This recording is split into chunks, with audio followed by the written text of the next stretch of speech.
We request our neighbor service to assist us. Tagalagyan po natin, ha?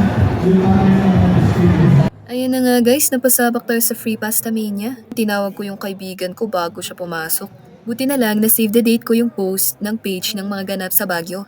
At kita nyo naman napakahaba din ng pila, talagang sinave the date nila tong day na to. Naisakto pang wala akong klase dito kaya kinarir kong gumow. Ito palang pinuntahan namin guys is Hotel and Restaurant Tourism Month Celebration. At para ma-boost na rin dito sa Baguio yung appeal ng culinary at tourism. Part yun pala to ng 18th Hotel and Restaurant Tourism Month at saka 16 National Food Showdown. Oh, di ba bongga? Pero be, ang dami namin nakikitang naghihirit. Kaya sinubukan naming pumunta sa ibang linya. Sa bagay, isang beses lang kasi pwedeng kumuha per area. Kaya sinubukan din naman namin yung ibang linya para matikman yung ibang pasta.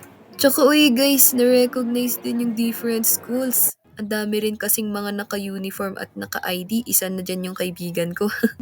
Tsaka gusto ding matikman ng kaibigan ko yung mac and cheese, buti na lang yung pinilahan naming pangalawa, yun pala yun. Medyo nakulangan nga lang ako sa lasa niya, pero mas masarap yung spicy sardines pasta.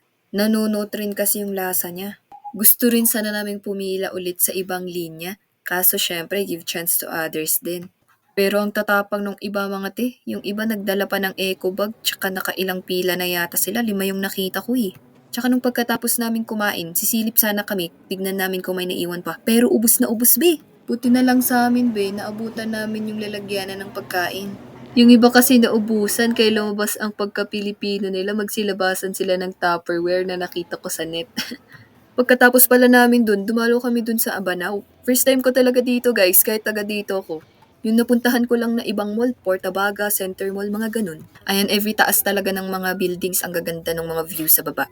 Ayun lang guys, salamat sa panonood. Nag-enjoy talaga ako sa week na to kasi saktong tuloy-tuloy na wala kaming pasok. Christmas na nga pala dito sa Abanao.